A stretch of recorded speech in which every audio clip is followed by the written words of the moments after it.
Is it my... No, it's your turn. It's my turn. Let's step on my introduction. I'll do the whole thing, man. Good. All right. If you're not careful. I guess I better watch myself. No, I didn't mean it. I'm sorry. I didn't mean it to sound threatening. I mean, if you're not careful, I'm so stupid. Oh, is that how it was? Okay. Get it. Don't watch yourself. You're doing fine. Okay. You just got to step on me every once in a while. All right. How do you do? We're about to unfold the story of Ghost of Frankenstein. My son, would you destroy that which I, your father, dedicated his life to creating? What if it had another brain? Whose brain? Your brain. Power! What good is a brain without eyes to see? I warned you that you might regret this action. Well, we've warned you. You've been warned. Welcome back to Frankenstein Minute, the podcast that dissects the Universal Frankenstein film series minute by minute. I am Thom Lang. And I'm Bill Evenson, and you've joined us for Ghost of Frankenstein Minute 4. It's the fourth minute of the film Ghost of Frankenstein from 1942. So it's golden minute. It's golden. Oh yeah, it's. We've never really celebrate commemorated. Yeah. We don't celebrate. That's true. We don't celebrate the golden minute. I love it. We should have a golden minute. I mean, well, it'd go up to minute 8. So. Yeah. What are you gonna do? What happens in minute 4 of Ghost of Frankenstein? The mayor continues. I don't see how. Mayor. I'll never get used to that. I know, it's weird. I guess, could you change the name of the title? I guess you must be able to. He continues his thought. He started to say, I don't believe that these dead wretches can affect the prosperity of this village, but do as you will with the castle. And defeat it almost. Mm-hmm. It's yours. It's yours. It's yours. Yeah. Whatever. So in the script, there's two counselors. Yes. The first counselor says there's no reason why that could not be done. Well, what's happening is the crowd is chanting something like blow up the castle. Yeah. Or destroy the castle or something like that. And he says there's no reason why that could not be done. When Wolf Frankenstein went away, he deeded his father's castle and lands to the village. And the second counselor says the place belongs... Michael Mark said that was Belmore. Yeah. And Michael Mark says Nanu Nanu. Yep. The place belongs to our people to do with as they wish. So I like that because it's cute to just basically restate the last lines of the previous film. Yeah. But I like this better, the way they did it in the film, where Grant is just like, oh fuck it, you people, I've had it with you. You know, maybe I won't run. That's why I'm not mayor. I won't run in the fall election. Yeah, fuck your election. Good luck. What are you gonna make fucking Belmore the burgomaster again? Yeah. Do you remember how that worked?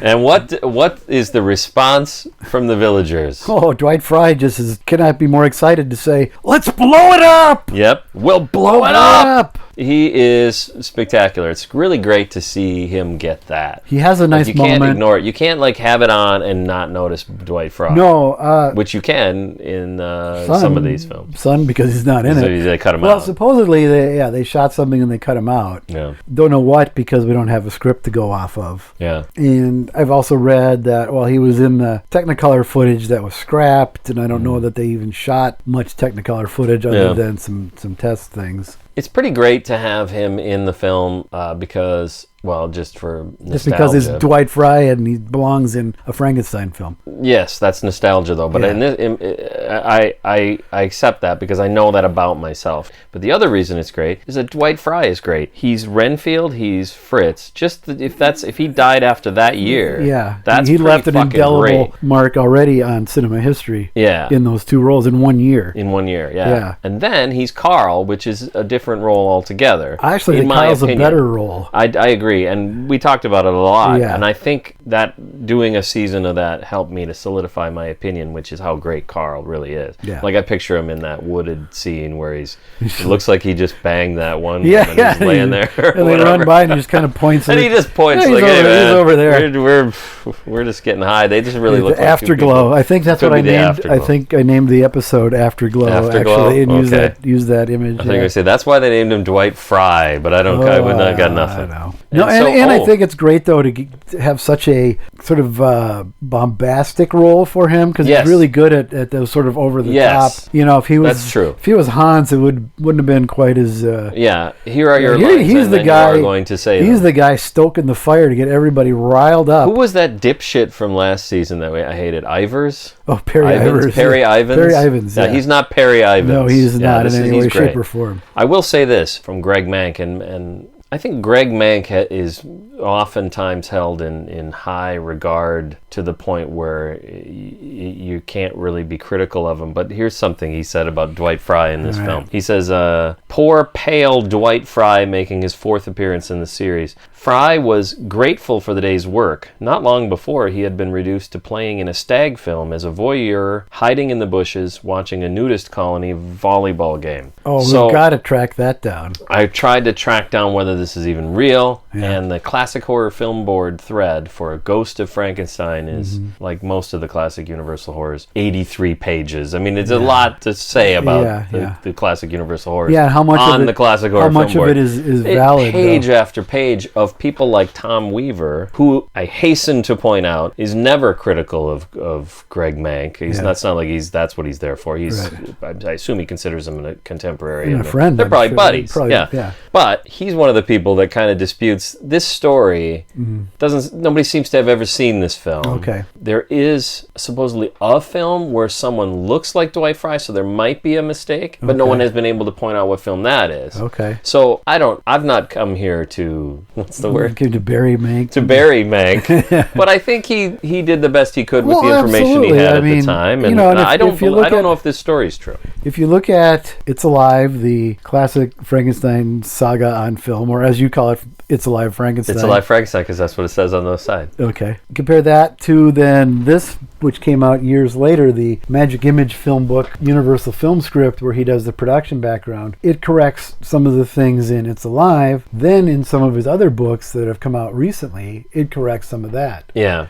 So, it's an ever-evolving field of, film history. As more information is available, you're going to know, well, okay, I was wrong about that, or didn't have that. There's to back another that topic that same thread devolves into where someone else talks about something that is in dispute, and it's in minute probably 15 or 16. So I'll let that one go. But my point is, I don't think that people's memories, it's been pretty conclusively proven that someone's memory of an event is not be all and end all of what actually happened. If it's been proven to anybody, it's been proven to me in my life. How often do you have this happen where you're like, no, I put it right there. It's not, it happens all the time. Right. So certainly there's no definitive history to this stuff, and I don't think Dwight Frye was in a movie where he was hiding in the bushes watching. That's right, I said it. I don't think it happened. Greg Mank, you're wrong.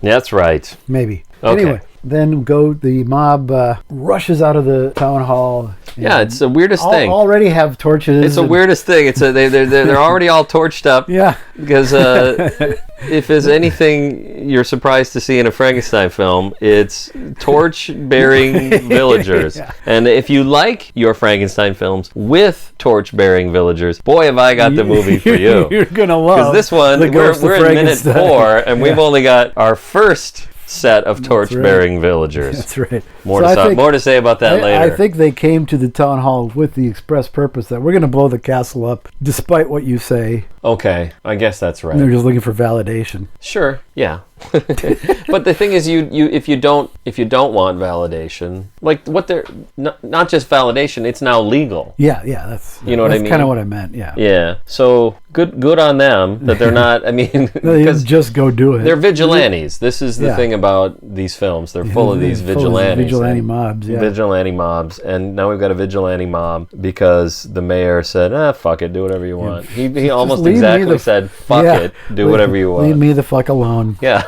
Have you seen the paperwork? I've got real Frankenstein business to do. Yeah, this town of Frankenstein is not running itself.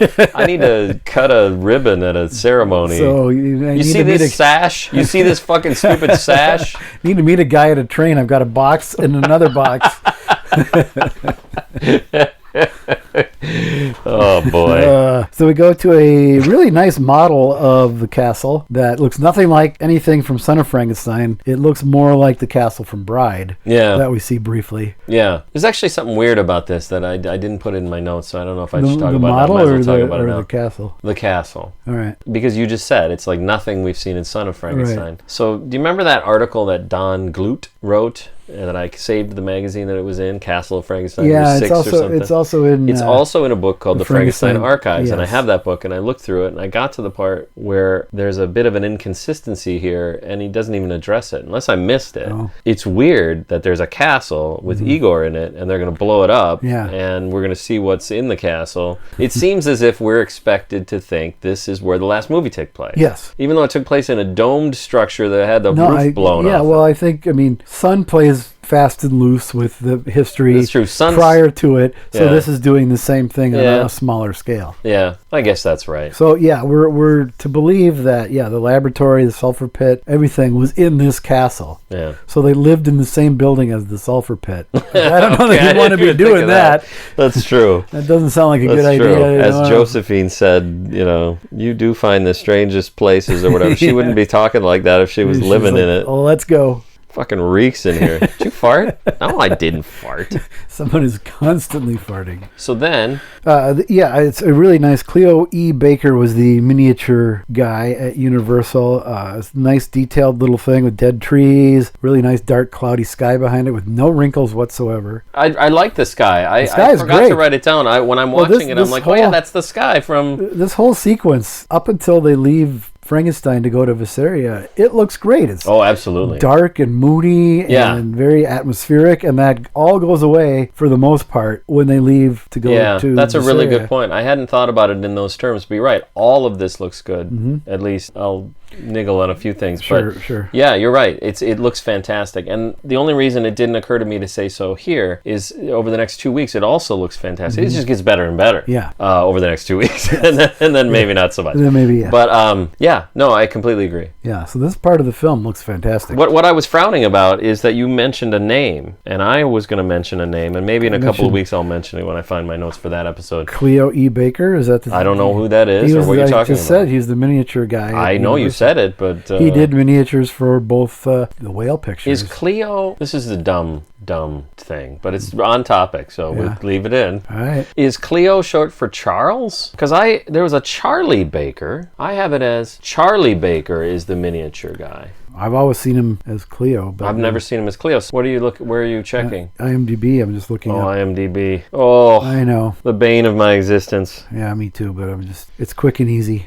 No, I think the IMDb is valuable. We've gotten stuff off the IMDb. Always but- billed as Cleo, it looks like. Okay, well then that's who it is. Point is, it's great, and he did a great job. He's always, I think the miniatures in all these films are really, really good. Yeah. The miniature windmill and the tower Mm-hmm. from Frankenstein. There's a lot more miniatures in Bride. Bride. And Okay. they're all top notch. Yeah.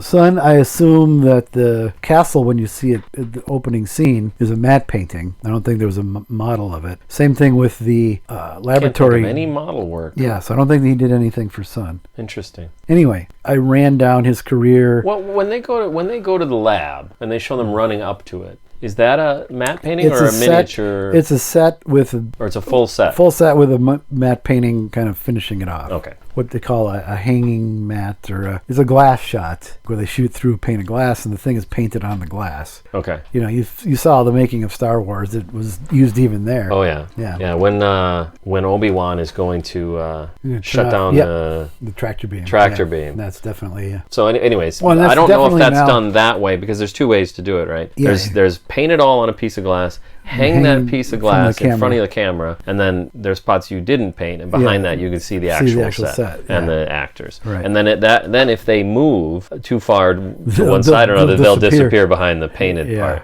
That's the extent of what we saw in Sun, which Mm-hmm. is great. But here, this miniature, we're going to talk about it for weeks. Yeah, really did a Yep. bang up job. I like Absolutely. the road leading up to it has little ruts from wagon wheels. Okay. It's got all the dead black shiny trees that you see all over the place. Yeah. And then it goes to Igor on top of the castle, the crenellated battlements of the castle. The broken battlements. Yes. I love that the word battlements has entered our podcast. I don't know, because it was The a big deal lexicon in of the the- Dracula. Yeah. It's maybe my favorite line in Dracula is when she makes She's fun mocking of him, yeah. listen, if you don't know what I'm talking about, sign up as a Patreon and listen to our Dracula commentary, because I hope we mentioned it we there. made fun of it. Yeah. Maybe we didn't.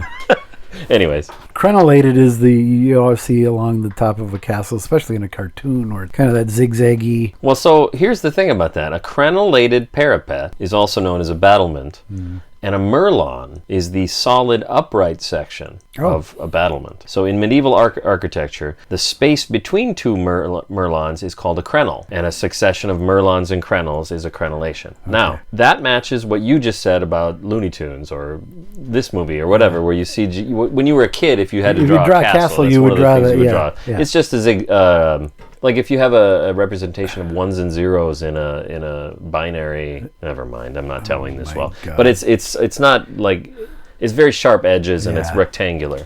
The thing I wonder is what is happening in this scene. Is he just pushing the merlons out? Yeah, I think so. I'm not really sure if that's what's happening or not. I think in the script makes it a little more... Actually, that's a good point. I didn't put that here, but I remember in the script they refer to them as crenels or something. So I don't know. Maybe a merlon and a crenel are different things. This has now become the misinformation podcast, as evidenced by the fact that YouTube keeps pulling pulling us off.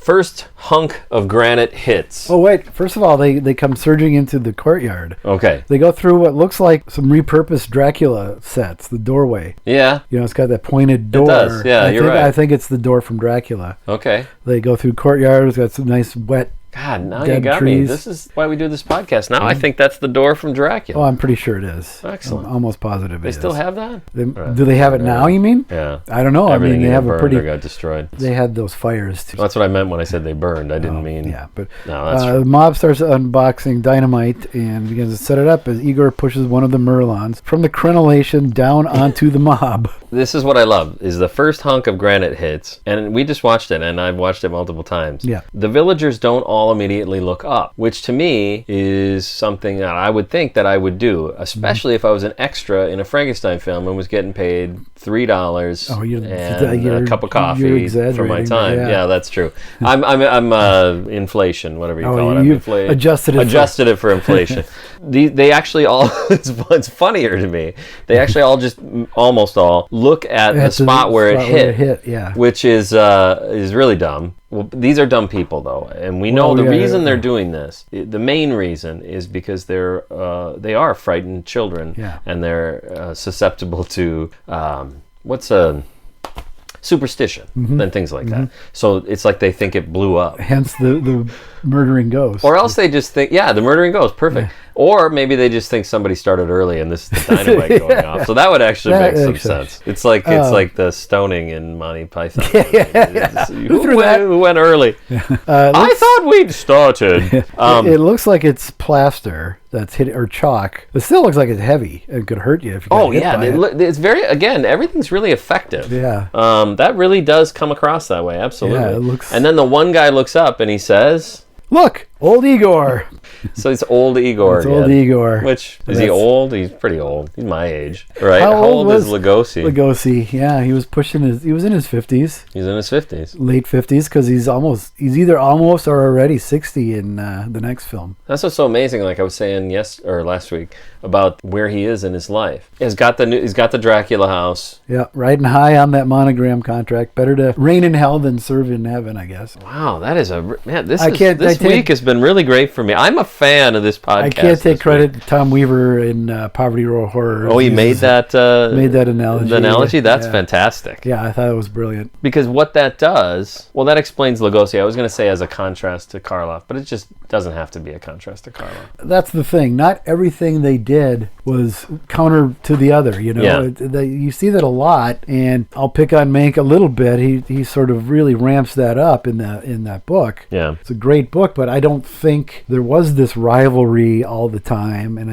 I think a lot of that comes from Lugosi's widow, who seemed like a kind of a bitchy, axe-grinding crone. Sure. Everything she says is everybody else in the universe was an idiot except for Bela. So I don't give her credence for anything she says. Well, and that's how it should be. When Jeffrey Dahmer is on trial and his dad is there to support him, I'm not going to ask his dad to tell me what happened. Yeah. Yeah. Old Igor. Old Igor. In this film, he's old. But he's also wearing makeup, so, you know.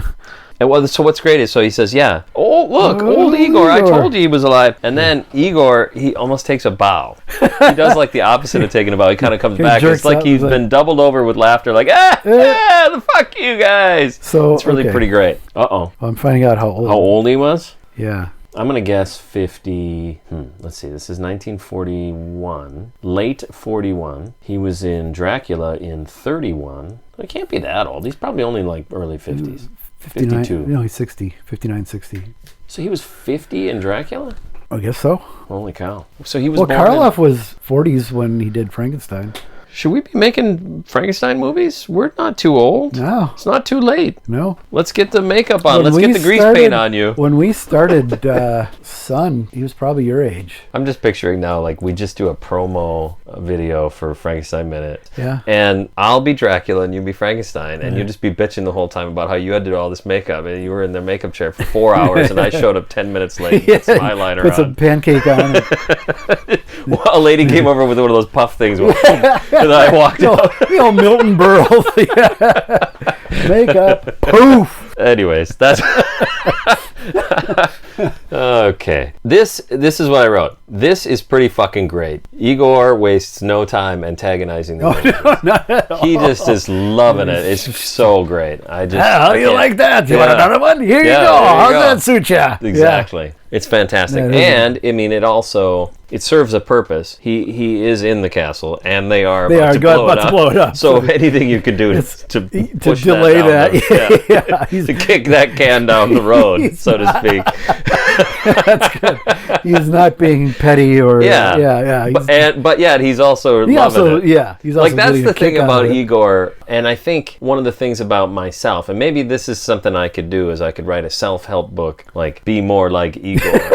What like, you think about my life, tattoo, and you think about WWYD. What would Igor do? WYD. Yeah. And I'll tell people, what would Igor do? And they go, isn't it WWID? And I'll be like, that's it. This conversation's over. Dead to me now.